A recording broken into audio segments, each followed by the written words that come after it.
오늘 읽으실 하나님 말씀은 누가복음 3장 15절로 20절까지 말씀입니다. 백성들이 바라고 기다림으로 모든 사람들이 요한을 혹 그리스도신가 심중에 생각하니 요한이 모든 사람에게 대답하여 이르되 나는 물론 너희에게 세례를 베풀거니와 나보다 능력이 많으신 이가 오시나니 나는 그의 신발끈을 풀기도 감당하지 못하겠노라. 그는 성령과 불로 너희에게 세례를 베푸실 것이요 손에 키를 들고 자기의 타작마당을 정하게 하사 알곡은 모아 곳간에 들이고 쭉정이는 꺼지지 않는 불에 태우시리라.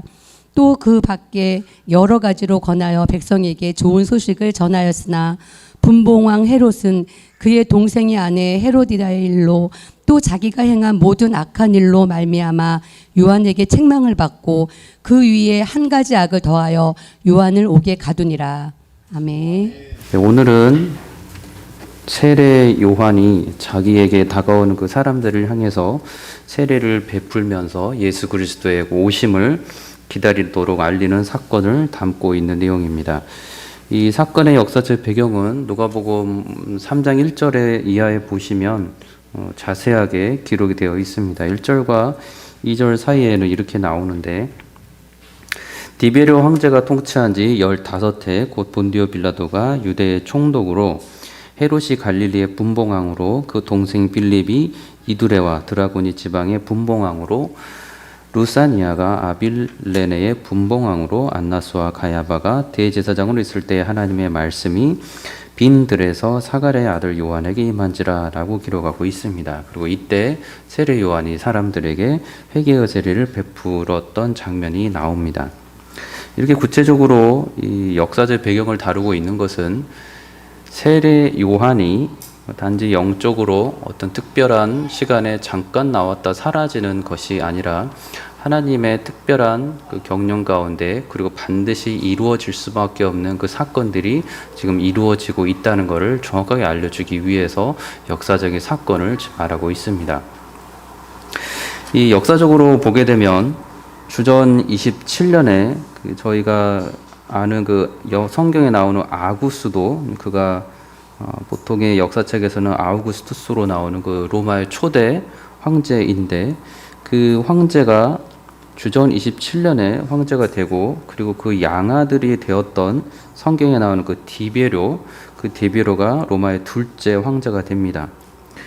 그 당시에 이스라엘 지역을 다스리고 있었던 사람은 이 황제였던 그 아구스도에 의해서 그 유대 땅을 다스리도록 그 주전 40년의 왕으로 임명을 받던 헤롯 대왕으로 나옵니다.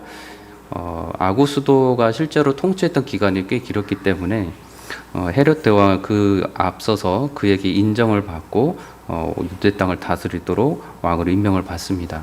이 헤롯 대왕이라고 굳이 이야기를 해서 또 구분을 하는 이유는 성경에 헤롯이라 관계된 사람들이 많이 나옵니다. 그리고 이 헤롯 대왕과 헤롯의 또 아버지와 또 아들들의 관계를 그리고 그 중손까지 계속해서 성경에서 연결되고 있기 때문에 여기서 헤롯 대왕의 중심적인 왕으로 생각하시면 될 것 같습니다.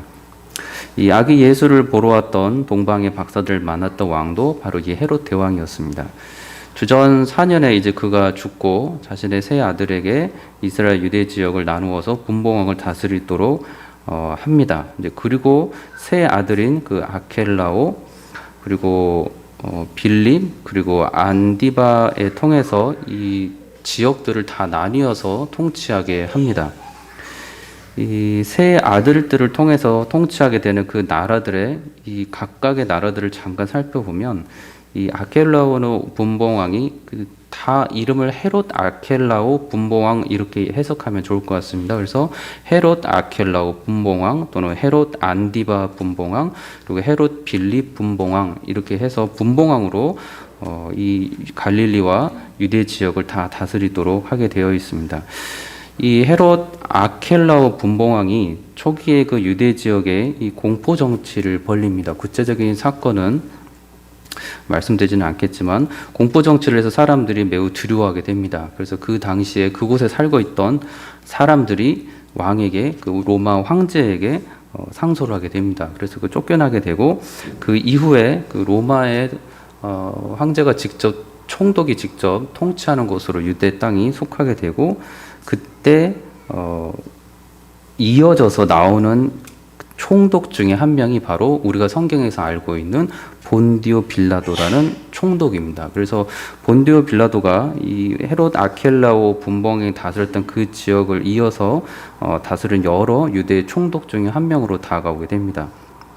이 헤롯 안디바 분봉왕은 이 오늘의 말씀의 주인공인 그 세례 요한을 죽이도록 한 그 자로 등장을 합니다. 그리고 이 안디바 분봉왕은 예수께서 십자가형을 앞두고 판결을 받을 때, 그때 또 유대 총독 빌라도에게 예수님 대해서 판결 과정과 함께 섰던 왕이기도 했습니다. 그처럼 갈릴리와 베레아 지역을 통치했던 왕으로 예수님의 여러 사역들에 많이 관여를 하고 있는 지역에서 있었던 사람입니다. 그리고 이 사람이 오늘의 그 후반절 19절에 나온 그 헤로디아의 일로 인해서 세례 요한이 책망을 하였던 그 왕이 바로 이 분봉왕 헤롯이라고 불리는 이 왕입니다.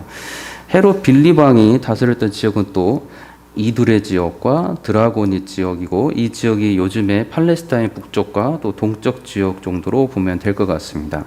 다른 왕들에 비해서는 매우 온순한 왕으로 기록이 되어 있습니다. 그리고 이런 역사적인 사건 안에서도 종교적으로는 안나스와 가야바가 그 헤롯 대왕 시절에 지었던 그 어마어마하게 웅장하고 아름다웠던 것으로 보인 예루살렘 성전에서 대제사장으로 있을 때 기록이 되고 있습니다. 이러한 역사적인 상황 속에서 세례 요한에게 하나님께서 그 말씀이 그에게 임하게 되고, 그리고 그 말씀을 따라서 세례 요한은 죄 사함을 받게 하는 회개의 세례를 전하게 됩니다. 그리고 그 장소가 성경에 기록되는 것은 요단강 부근 각처에서라고 성경 기록하고 있습니다. 자, 이렇게 구체적으로 하나님께서는 이스라엘 백성들 가운데 주 예수 그리스도를 보내시기 전에 그 모든 역사적인 과정들을 다 거쳐가면서 하나님께서 느닷없이 역사와 끊긴 상태에서 그리스도가 나오는 것이 아니라 그 철저한 과정 속에서, 경륜 속에서 이루어졌다는 걸 알려주기 위해서 이러한 구체적인 역사적인 사실들을 우리에게 알려주었습니다. 그리고 이 이사야가 예언하였던 주의 길을 준비하라라는 이 예언의 말씀을 따라서 살아갔던 사람, 그 사람이 오늘의 말씀의 주인공이라 할 수 있는 세례 요한이었습니다. 그렇다면 이 세례 요한이 지금 나서 그리고 자라고 지금 움직이고 있는 그 모든 역사는 그가 실제로 움직이는 모든 역사이지만 성경에서 볼 때는 하나님께서 하나님의 말씀을 이루시기 위해서 사용하시는 사람으로 등장하고 있다는 것입니다. 그래서 하나님의 말씀이 이루어지고 있는 과정, 그 가운데 있는 사람이 세례 요한이라는 것입니다. 저와 여러분들도 그리스도 예수 안에서 한 사람이 살아가지만 우리는 잘 알 수는 없지만 하나님의 구원의 아름다운 경륜 안에서는 우리도 빠짐없이 반드시 있어야만 하는 존재로 있어서 주의 복음의 사역을 감당하고 있는 자니 우리도 세례 요한처럼 이 사역을 감당함이 또 마땅한 줄로 생각이 됩니다. 이 세례 요한이 태어나기 전부터 하나님께서는 계속해서 이런 역사를 이루어 가십니다. 그리고 이 세례 요한이 그가 처음에 나타났을 때, 그가 처음에 잉태하게 될 때 하나님의 특별한 뜻 가운데 그가 잉태되는 것을 성경에 또 기록을 하고 있습니다. 다시 말씀드리면 천사가 나와서 이 세례 요한에게 무슨 특별한 이야기들을 사가를 통해서 하게 되는데, 이것 또한 허상이나 공상이나 상상이 아니라 실제적인 역사 가운데 일어나고 있는 말씀이라는 것입니다. 그래서 이것을 어떤 특별한 환상 속에서 보여지는 것이 아니라 구체적인 역사 가운데 하나님께서 지금 말하고 있고 예언하고 있고 계시가 실제로 장성한 세례 요한을 통해서 이루어지고 있는 것을 통해서 이 말씀은, 예언은 실제적으로 이루어지는 하나님의 말씀이었다는 것을 강조하게 됩니다. 그 말씀이 누가복음 1장 15절 이하의 세례 요한에 대한 예언입니다. 이는 그가 주 앞에서 큰 자가 되며 포도주나 독한술을 마시지 아니하며 모태로부터 성령의 충만함을 받아 이스라엘 자손을 주고 그들의 하나님께로 많이 돌아오게 하겠습니다. 이 말씀에 모태로 성령의 충만함을 받아 이스라엘 자손을 주고 그들의 하나님께로 많이 돌아오게 하겠습니다라는 이 말씀 또한 우리는 역사적인 사실 그리고 하나님의 말씀으로 반드시 이루어지는 하나님의 말씀으로 우리는 보아야 할 것입니다.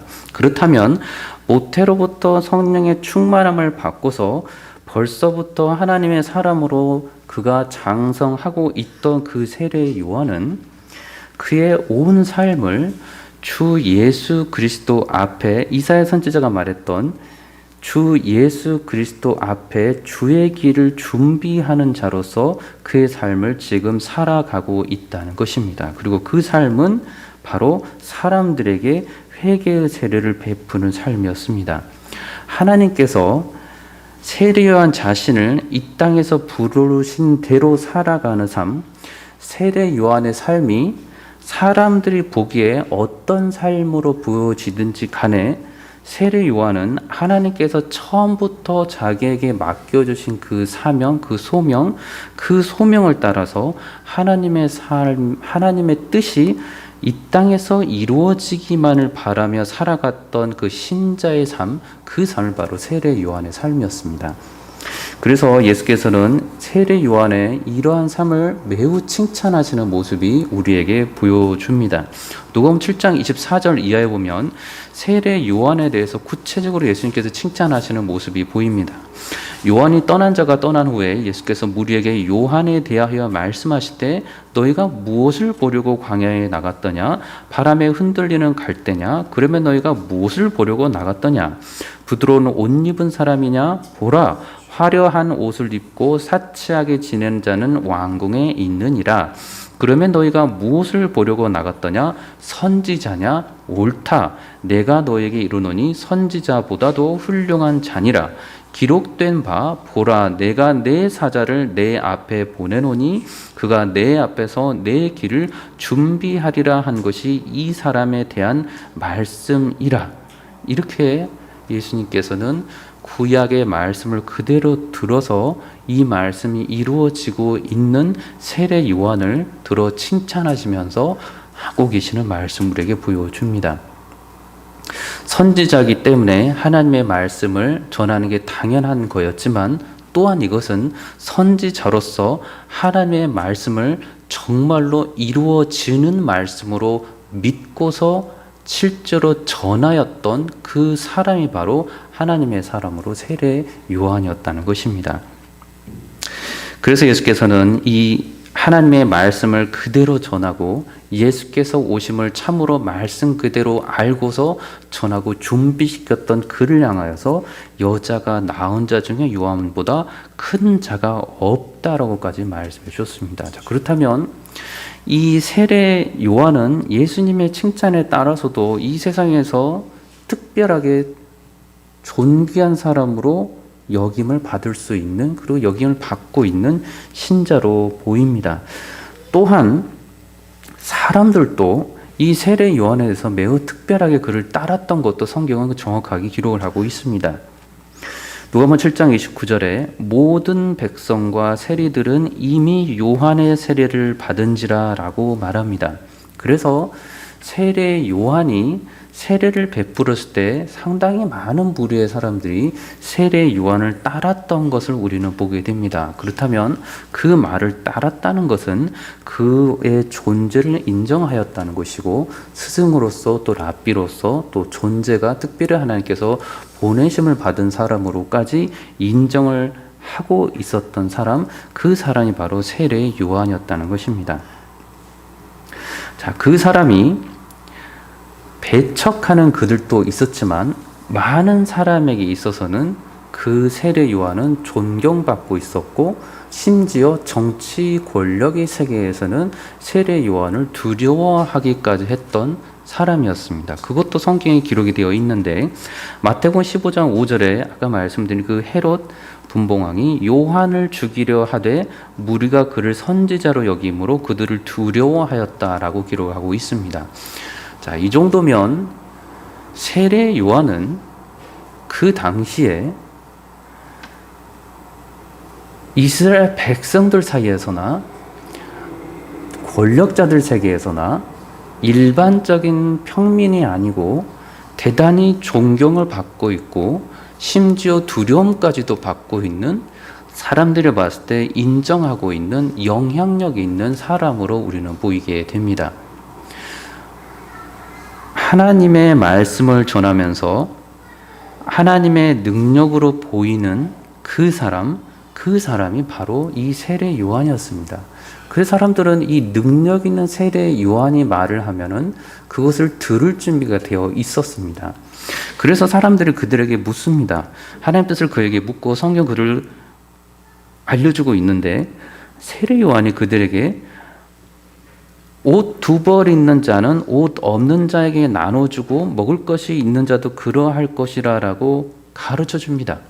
세리들도 그에게 와서 묻습니다. 하나님 뜻을. 그때 부과된 거 외에는 거들지 말라라고 가르칩니다. 자, 군인들도 그에게 와서 묻습니다. 그래서 그때 세례 요한은 사람에게서 강탈하지 말고 거짓으로 고발하지 말고 받는 급료를 족한 줄로 알라라고 가르칩니다.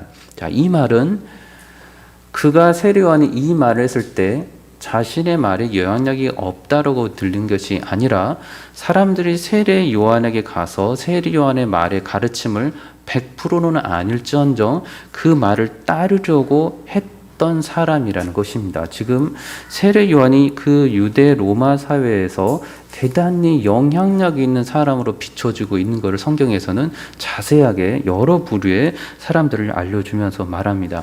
그것이 어느 정도였냐면 이 본문의 15절에 백성들이 바라고 기다림으로 모든 사람들이 요한을 혹 그리스도신가 심중에 생각하였다라고 할 정도였다라고 합니다. 그러니 지금 요한은 그 종교적인 사회에서 매우 이 무리를 이끌 수 있고 세상을 뒤집을 수 있을 것만 같은 사람, 그 정도의 영향력을 가지고 있는 사람으로 여겨졌다는 것입니다.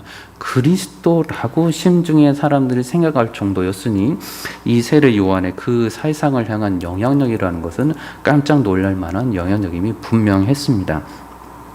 자, 그 사람이 하나님의 말씀에 그 능력 있는 선지자로서 그리고 존경받고 있는 영적인 지도자로서 나오는 그가 보이는 모습은 전혀 다른 모습입니다.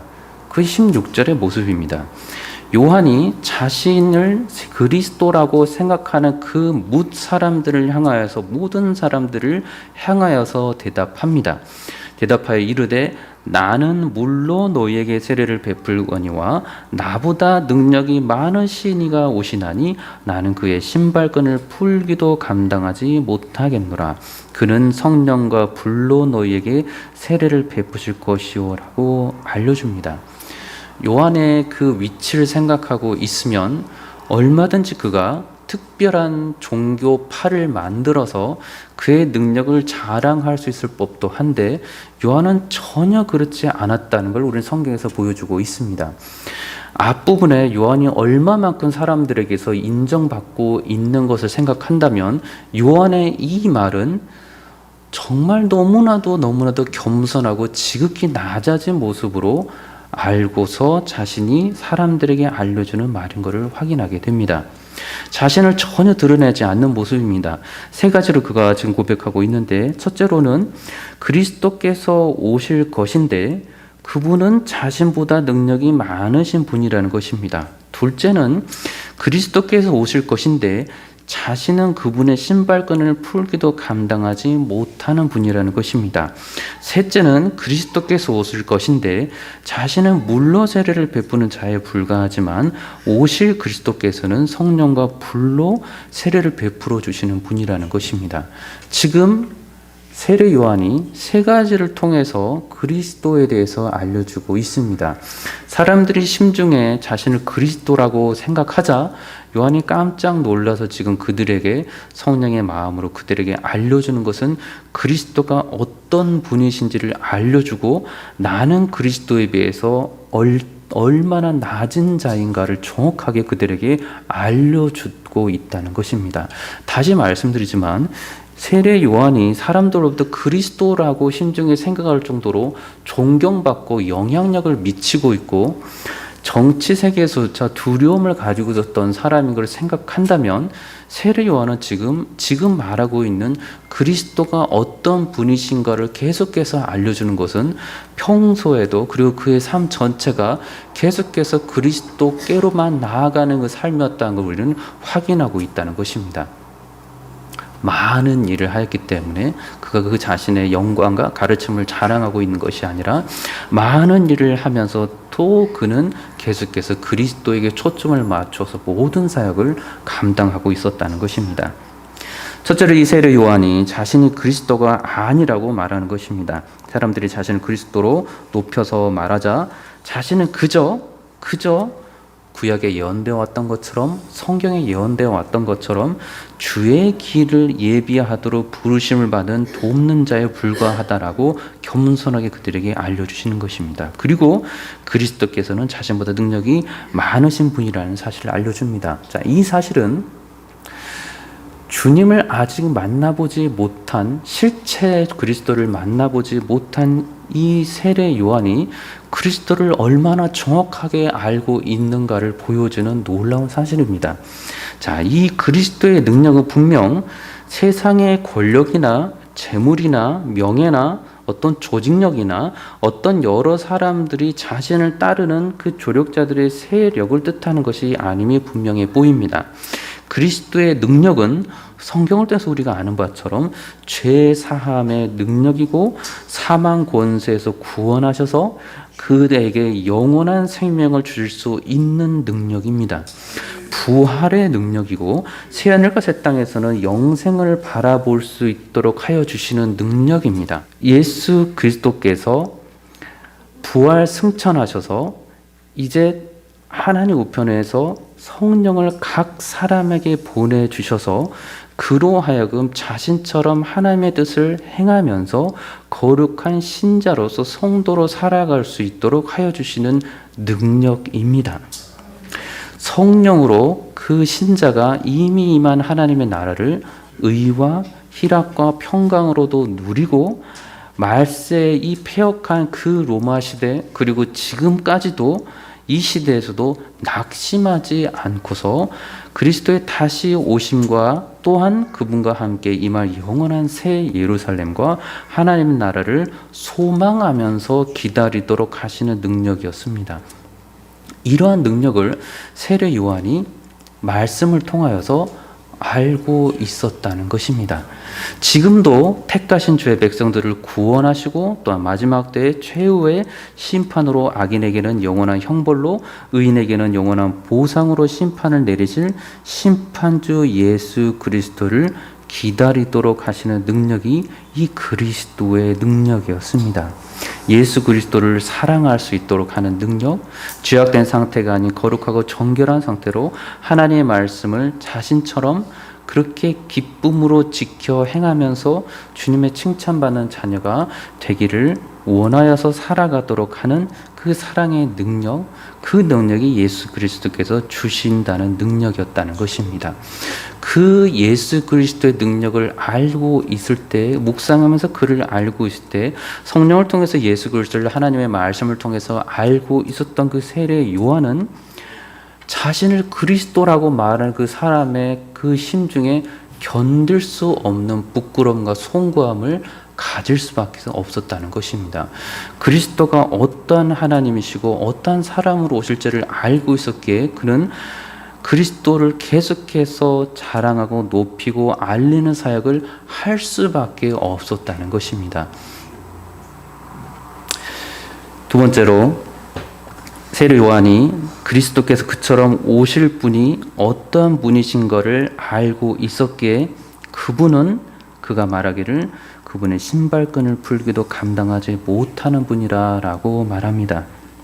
그 당시 사람들이 그 샌들 같은 그 신발을 신고 이 신발을 신으려면 그 그 신발끈을 이 발목 주위에 감아서 신곤 했습니다. 그리고 종은 주인이 집에 돌아와서 신발을 풀려고 하면 주인은 신발끈을 또 풀어주는 존재이기도 했습니다. 종과 주인이 한 자리에 감히 있을 수도 없었고 함께 식사를 하거나 할 수도 없었습니다. 완전히 구별되어 있는, 철저하게 구별되어 있는 그 신분 사회 속에서 지금 세례 요한은 주인이신 그리스도요, 그분의 자신은 종이고 심지어 그리스도를 섬길 수 있는 그 종의 위치마저도 황송하다라는 표현을 지금 하고 있다는 것입니다. 그리스도의 종으로서 그리스도를 섬길 수 있는 자, 그것이 얼마나 영광스러운 자리인지 세례 요한은 알았다는 것입니다. 그래서 세례 요한은 주인의 신의 그 끈을 풀기조차도 나는 감히 감당할 수도 없다라고까지도 말했다는 것입니다.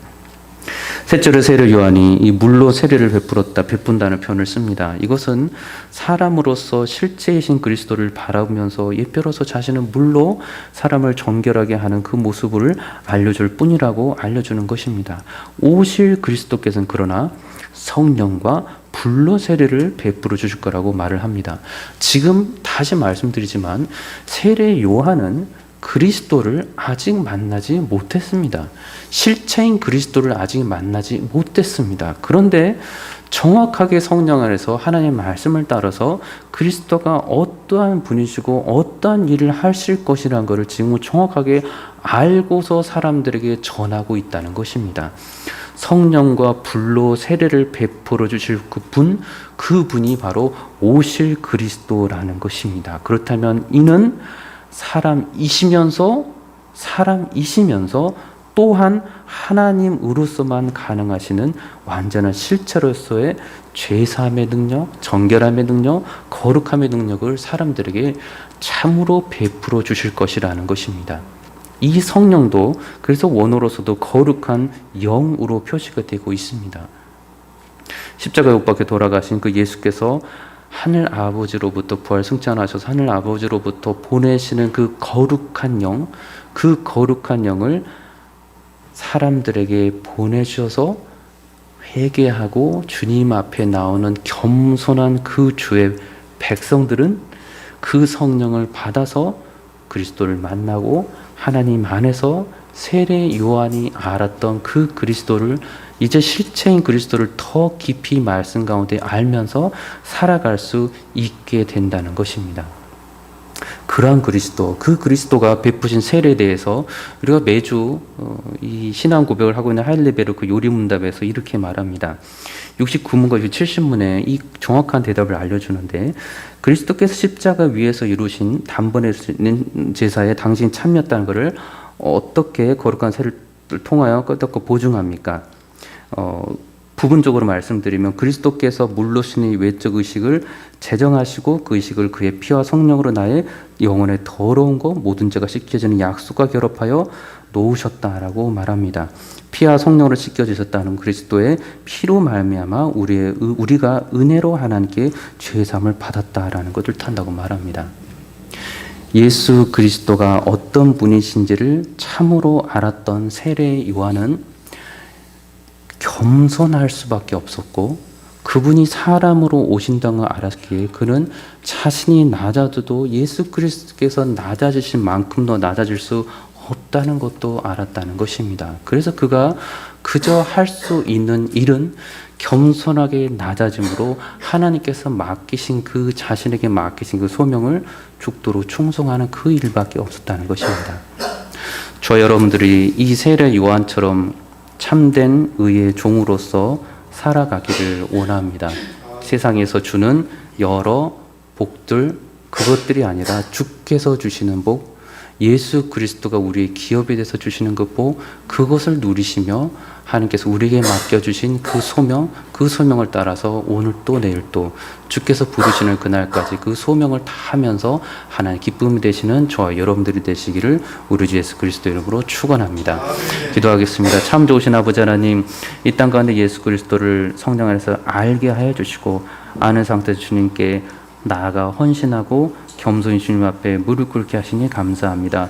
저희들의 지정이가 이제는 주님을 위해서 살아갈 수 있게 되었사오니 주께서 부르시는 그날까지 말씀을 따라서 충성하며 주님의 기쁨이 되는 삶이 되게 하여 주옵소서. 예수님의 이름으로 기도드리옵나이다. 아멘.